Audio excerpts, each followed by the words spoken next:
You finally got the big verbal offer for your top tech PM role, but before you say yes, here's exactly how to make sure you're not leaving $50,000 to $250,000 a year on the table. The time to negotiate is during your verbal offer stage. If you've already got a written offer, it's going to be much harder to negotiate. Understand that it is negotiable. If it's a top tech offer or even in a mid-tech company or sometimes even startups, it's negotiable. Use information that you can find online, Levels FYI, or other sources where you can get a range of different compensation packages that were awarded. And even the fact that there is a range shows you that some people negotiate, other people don't, or some people negotiate better than others. You want to ask the recruiter or whoever's presenting you with the verbal offer, how do you break down the offer? Understand the total compensation, the total package that they're offering you. Usually there's 4 components if we're talking about top tech.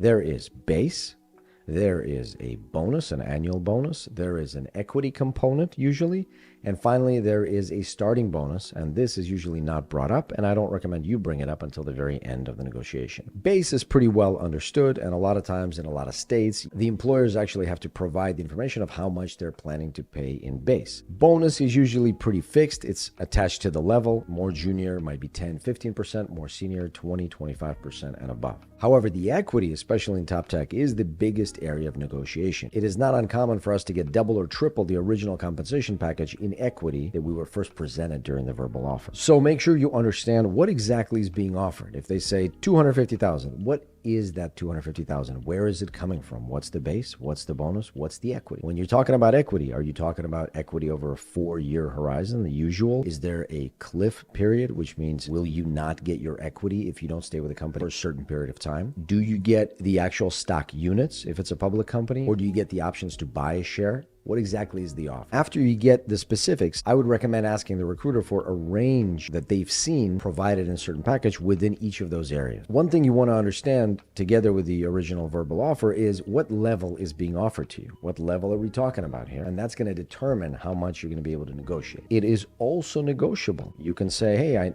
actually interviewed for this level, or is this level on the table? Because the easiest way to increase your compensation is to increase the level that you're coming in at. One thing before we get into all these negotiation discussions, I want you to keep this frame in mind for the entirety of the negotiation. Gratitude and alignment and excitement.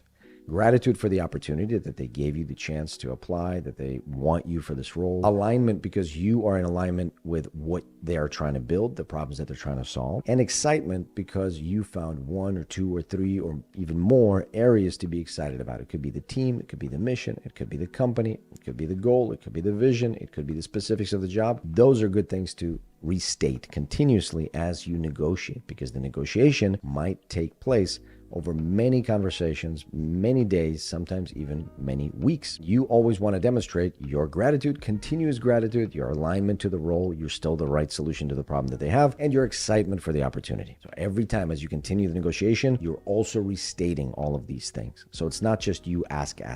You're also saying, hey, I'm a good fit, I'm the right fit, I'm the right person. Now ask. Now for level setting for yourself, I want you to remember, you're not comparing to yourself in your last role. You're not comparing to even where you'd like to be. What you are comparing is what's happening in the market. And if you're in San Francisco or Seattle or in any one of the top metros going for a product manager job in top tech, then the compensation is very high because the competition is very high and the stakes are very high. Look at the spread and decide where you want to be. My approach is I will look at the data available, I will take the biggest possible compensation point, and I will use that as my starting off point. I want to get at least that much. Remember, this is the last moment in your relationship with your future employer that you have real leverage. They want you. They want you to solve a problem for them. I assure you, they have plenty of market capitalization to pay for your compensation, and 50% more and 100% more, and so on and so forth. They can negotiate. They're not going to walk away because you're asking for a reasonable market rate. Since this is the last time you have real leverage, use it. Once you start working, you're going to be getting 3 and 4 and 5% salary bumps, and you're going to say thank you very much. It's going to be very hard to get refreshers, although there's ways to do that. We can talk about that in other videos. But for the most part, this is your biggest area of leverage. You can spend another extra hour, 2, 3, 4, and double your compensation. If you're a PM and you're thinking about negotiating the right next offer for you, maybe you got a verbal offer, you're thinking, how do you best negotiate? This is what we do inside the PCA. I'm going to walk you through a little bit of the method of what I use with our PCA members to help them negotiate and make the right decisions. A few things I want to think about are compensation, of course, base, bonus, equity, starting bonus, but I also want to think about career direction. What can you do in this role? Does anything open up in terms of future opportunities? Maybe management, maybe relevant experience. If you want to invest in a certain industry or vertical, maybe that's what you get from this job. Profit and loss ownership or other business management experience where you get to run more aspects of the business. Maybe this is just a stepping stone for you, or maybe this is a jump into an actual big tech role. But whenever you actually start getting an offer, usually the process goes like this. You get a verbal offer. We have some materials that we have you watch just so you learn the methodology and the philosophy of how we like to approach offer negotiation. But then the CSM will just kick off a text message thread with the CSM, you, and me. And as an example, I was working on 7 different offer negotiations that came in this morning, just 7 different clients.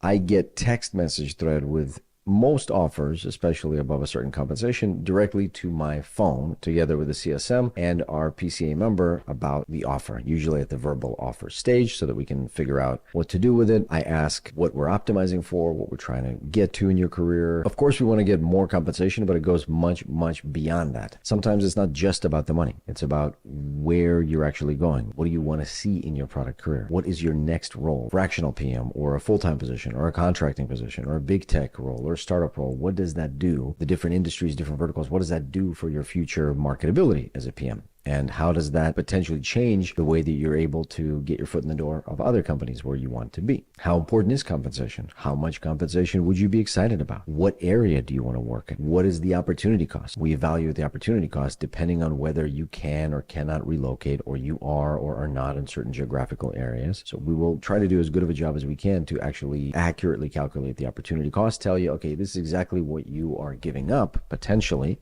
if you take this role. So today I've been texting back and forth, sending audio notes, sending frame, sending step-by-step, play-by-play what to say to each recruiter, to the CEO, to the founding team, reviewing offer letters. This happens pretty regularly inside PCA. In fact, when you join, if the idea is you're an experienced PM, you're proactive about your product career, you want to actually end up somewhere substantial, significant impact, significant compensation, and also you want to make a difference. And of course, you have to weigh the relative priorities of those things. That's what we try to do with you from the beginning, from your profile optimization, resume optimization, all the way through the interviews and into the offer negotiation. And then after that, when you actually start the job. For instance, a few of these offers that we're negotiating today are not exactly where the person wants to be. So we're trying to figure out, okay, can we make this interesting for the next couple of years, both from a compensation and from the type of work you're doing, potentially from people management's perspective, or profit and loss ownership, or can we create an equity component if it's an early stage startup? Can we get creative about making this thing interesting for you? And if we cannot, well, maybe we take on a role that is not your final destination because you want to work at some big tech company or OpenAI or something like that,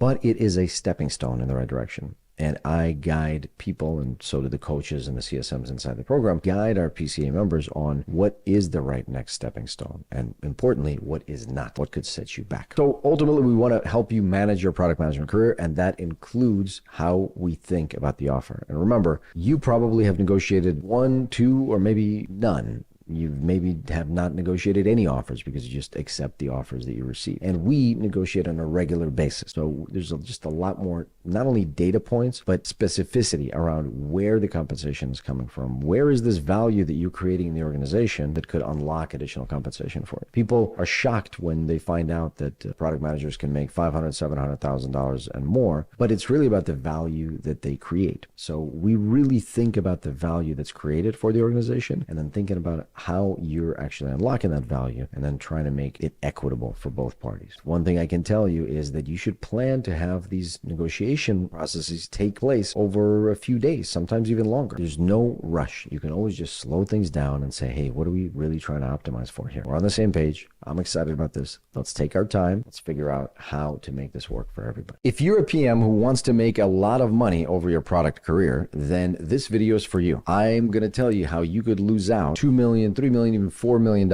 over the next 10 years of your career if you don't negotiate your offer properly. So I've mapped out a couple of different options for us. This is case number one. Let's say you're an average product manager in the US. You don't necessarily work for top tech, but you've managed to get bonuses, some equity, and maybe you have 5 to 7 years experience. So here you are, you're making 200,000. This is based roughly on our data set. We have thousands of applications that come in, and so we have a good idea of how much product managers are making across the US right now. So here you are as a $200,000 PM, and you're working by yourself, and you're getting about 5% of a bump. You're targeting a 5% bump in compensation every year. Now, you're not going to get this every year by default. You have to, first of all, negotiate for it sometimes. You have to get bonuses. Sometimes you have to switch jobs and maybe push for a little bonus. So overall, let's say you're growing, and after 10 years, you're at about 310 for cumulative earnings over those 10 years of 2.5 roughly $1 million.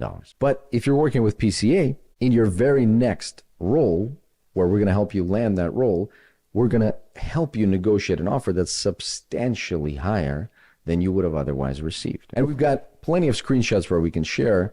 Now that it's been some time after the offer, you can see what happens from an initial offer to a final offer negotiated by me and our team at PCA. So let's say we got you a conservative jump to 320,000. Now, as we continue growing here, normally 5% year over year, we will encourage and incentivize you to make the jump usually every 3 years if possible, or go for promotion every 2 years or earlier if possible in order to increase your compensation. In this particular scenario, I'm running us through a every 3-year hypothetical jump. First, to 320, like I said, pretty quickly within the first year. Then maybe on year 5, you're jumping into a big tech role at about L5 level, which is 500,000. Then at year 7 or 8, you're jumping into L6, which is 700,000 in the right geographies, of course, which brings your total compensation for 10 years to about $5 million.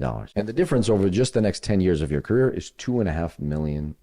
And that's if you're a non-big tech PM working right now. Let's take a case if you are a big tech PM, which a significant portion of folks that are coming into PCA are. Here you are, you're a big tech PM, you're maybe mid-career or even junior, 3, 4, 5, 6 years experience. You're making $300,000 already, which is, again, pretty low for a big tech PM, but very high for ordinary PMs that are not outside of big tech. And we encourage you and we support you and guide you onto jumping right away into a bigger role that pays $500,000 immediately, which is, again, not outside of the ordinary at all. I don't want to minimize the effort that it takes to actually get your foot in the door, prepare for the interviews, actually get through the interviews, negotiate the offer. That takes a lot of effort and it takes a lot of time. I don't want to minimize that. It is definitely possible and doable, and we've had plenty of PMs that have done it. So let's continue along this path. You make the jump into 500,000. 3 years later, I've got you set up on an L6 career transition, whether internally or into another job, puts you at 700,000. And then 3 years later, you go for an L7 role if you're positioned well enough. We guide you to make sure that you've got the L7 skills and experiences and everything so that you can get the L7 role. And that puts you conservatively, actually, at 900,000. L7 role can pay anywhere from 800 to $1 million, depending on where you are. We're obviously not factoring in inflation or any of this stuff. You've got $7 million versus 3.7 on your own as a big tech PM for a delta of $3.1 million over just the next 10 years. And then, of course, you can go from there. For most folks, this delta is life-changing. I mean, it completely changes the direction and trajectory of your life, career, and what you want to do. This is coming from thousands of applications. If you're in the relatively small camp of top tech PMs, maybe there's about 20,000, 30,000 of these across the country, this makes sense to you. But if you're any other PM, and there may be about 150,000 of you out there in the US, this may feel unfair to you or feels too high. I may get comments where they say this is unreasonably high, and also some other comments that say this is kind of low, actually. Just wanted to show the profound difference that it can make from working with a team that's got your back and guides you and supports you on every step of the way in your career. So this is what it actually means to proactively build a fulfilling and personally and financially rewarding product management career. Our mission inside the Accelerator is to work with you during your entire career to unlock these things, guide you, and support you over the next, hopefully, many decades of your career. If you have any questions about any of this, please leave me a comment. Otherwise, thanks very much for watching. I'll see you next time.